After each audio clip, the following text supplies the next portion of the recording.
Hey guys, you got to take a look at this. What a difference some good fresh seeds make. Thanks Joey for these seeds, man. Burning Hearth Homestead came through.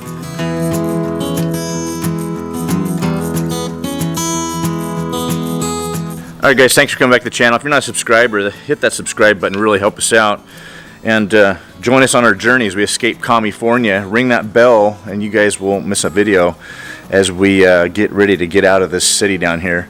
But in the meantime, we've got a quick little art garden update, and I got some interesting things to show you guys. So last year, a lot of you guys had made some comments on some of the seeds that I had, some of the beans, and I had been trying to save seeds. Joey from Burning Hearth Homestead had asked me if I save seeds, and I said only certain ones. Jalapenos, habaneros, that kind of thing. I've saved those seeds and dried them. They're a lot easier to just grab the fruit, let the fruit dry, you know, or the beans, and then save them. So I've been doing that for years with string beans, with pole beans, and so I had a bag of beans I showed you on the last video where I had saved. I normally just let them dry on the vine at the end of the season. I leave a bunch on the vine, let them dry, take them down, let them dry for another week in a box, and then I take the seeds out, the actual beans out of the pods, and put them in a baggie and store them.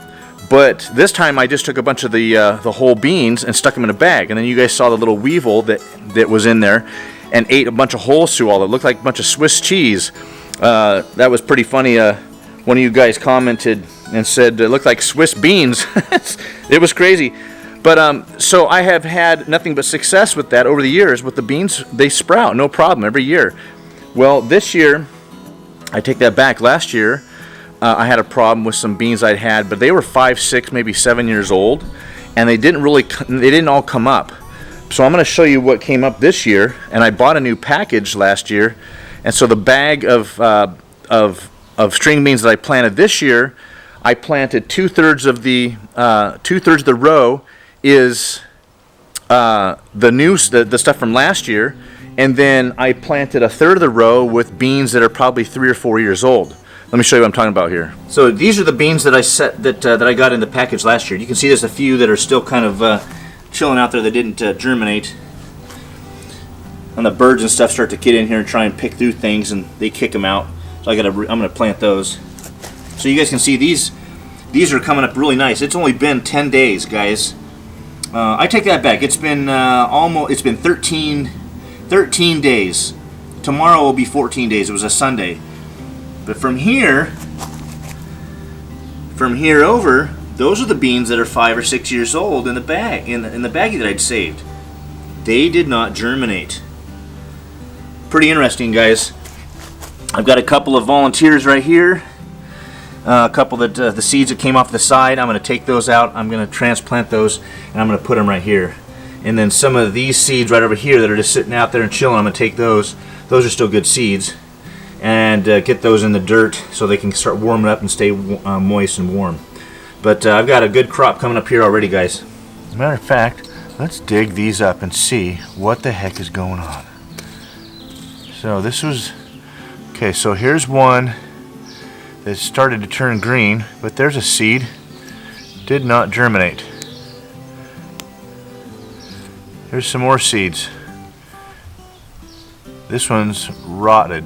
That one rotted in the ground. Here's another one. That one's just rotted. Huh. These just rotted, guys. These are rotted in the ground. And the other ones didn't even germinate. Look at that. Here's some more that just rotted. Bean paste. Did not take. Okay, so I'm going to plant some of these other ones that definitely have done better. These are from the other side. Get rid of some of those rotted ones, and I'm going to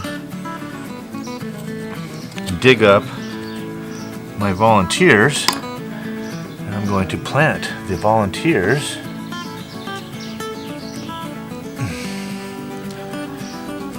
because these are obviously doing just fine.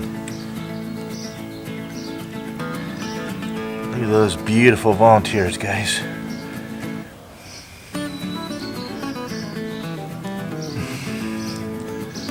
Yeah, those guys are doing just fine. I like to put some around the pole as well, because they'll grow up around the pole and they'll climb the pole. Technically started those in the ground, and then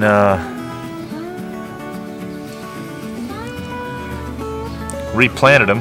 That's basically what I just did right there.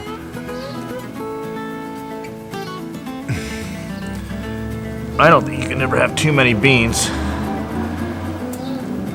If you guys disagree, let me know. Leave me a comment down there. Show you guys some of the seeds that Joey gave me, and boy, they're coming up quick. What a difference some fresh seeds make.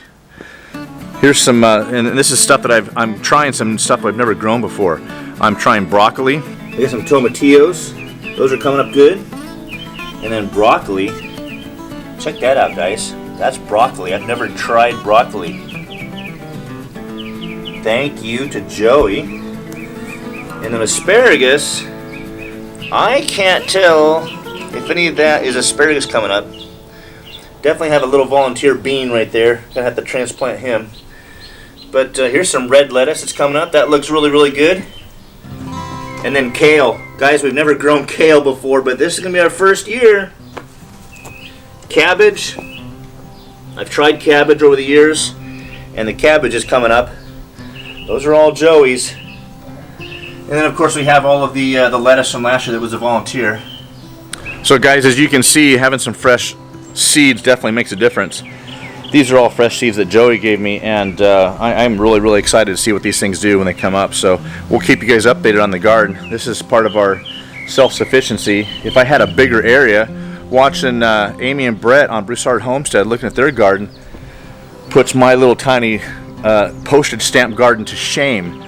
And it was really hilarious on their live stream, and everybody, all of you guys that are watching Broussard's the other night on their live stream, you guys were all talking about how many tomatoes you plant. Nathan from Samson Farms, you got, I don't know, 73 tomatoes or something, and somebody else, Oak Hill Farms, 170, somebody was saying they had 170 tomato plants. And I'm like, what are you going to do with all those? The whole reason we started canning was so we could start preserving some of this stuff when we have an overabundance. But Olivia's constantly like, you're planting the tomatoes too close together. And yeah, I did, because I always wanted to pack as much into this little tiny plot as I could. So you guys can see my little plot right here. It's still a good sized plot. I've got 3 rows, and I pack a lot in there. But I could definitely convert a lot more of my yard to garden if I wanted to, but I really didn't want to. We really like having a big green yard. But this definitely gives us plenty of food, plenty of fresh vegetables all year long. It gives us more than we can eat at one time, of course, and then preserving everything. So it's been a good sized little yard garden for us. And then of course I've got all my fruit trees. I've got my favorite, my prized orange tree over there in the corner, and I've got my avocado up there. And I've got my apple. If you guys remember, if any of you guys have seen I'll link it in the description in the bottom, how to trim a fruit tree. And here's my apple tree, and there's my pear, and here is my nectarine tree. And all 3 of those are espalier. If you guys are curious and have never heard of the term espalier, I'll link it I'll link it right above there, and you guys can go check that out. How to trim a tree, espalier style. That's a technique to keep trees and bushes and stuff flat against one area, make them 2-dimensional, and they end up producing more fruit. I just noticed I got apples already. Check that out. I got apples coming out all over the place. Look. So this is on the agenda today as well. I've got to plant these blackberries. So over here, oh, I just got buzzed by a hummingbird.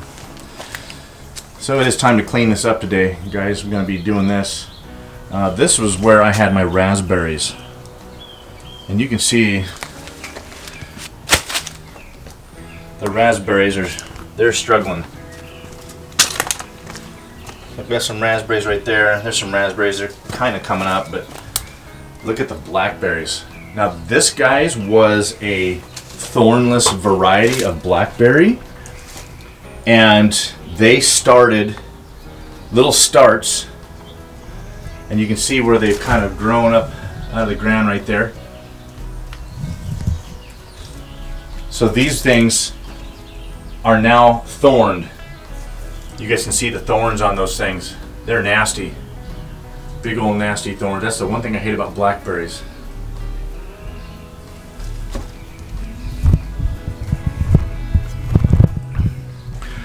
So guys, this is the north side of my house, and it has partial sun during the daytime in the top of summertime, but for the most part it's partial sun all year long. I know that blackberries and raspberries like a little bit cooler weather. They don't do very well down in hot weather. Up in Oregon, blackberries grow like weeds. I got paid as a kid to rip out blackberries in junior high. You know, grade school and junior high. Have the little old ladies hire the kids to pull blackberries, and they were a weed up there. But blackberries were plentiful. You can go everywhere on the side of the road and pick blackberries. Down here, they don't grow. They just don't grow like that. It's a struggle, so you have to keep them in the shade. They've done really, really well over here on the north side of the house.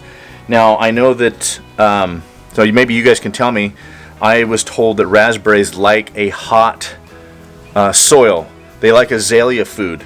I think I had raspberries back here for 5 or 6 years, and they did really, really well. And then one year, and I wasn't chopping them back. You're supposed to whack them back to just like 2 feet of cane, and I didn't do that. I always let them just stay, and I think that might have been what depleted the soil or might have killed them.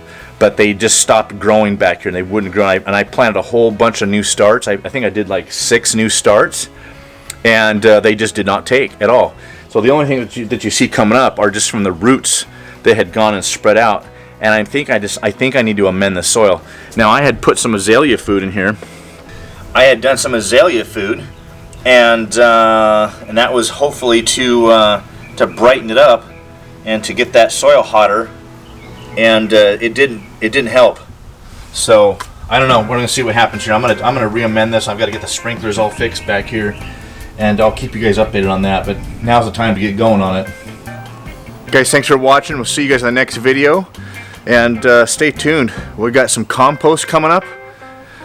Go check out the compost bin right over there. Talk to you guys about compost. Stay tuned, guys.